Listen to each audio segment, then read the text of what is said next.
రేపు యుగాంతం మొదలు కాబోతోందా? బాబా వంగ అంచనా నిజం కాబోతోందా? ప్రపంచ పట్టణం నుంచి జపాన్ ఇక మాయమయ్యే ఆ క్షణాలు గంటల్లోనే ఉన్నాయా? ప్రస్తుతం దీనికి సంబంధించి ప్రపంచ వ్యాప్తంగా చర్చ జరుగుతోంది.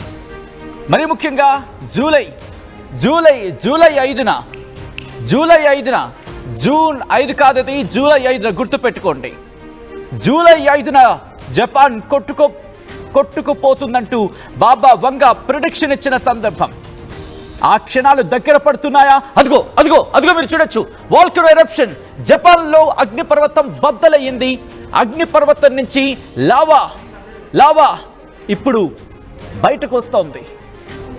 జూలై 5న జపాన్ కొట్టుకుపోతుందంటూ బాబా వంగ ప్రిడిక్షన్ ప్రస్తుతం అందరినీ ఆందోళన కలిగిస్తోంది. తాజాగా జపాన్లో అగ్నిపర్వతం, మౌంట్ కిరిషిమా అగ్నిపర్వతం బద్దలేసుకుపోయింది.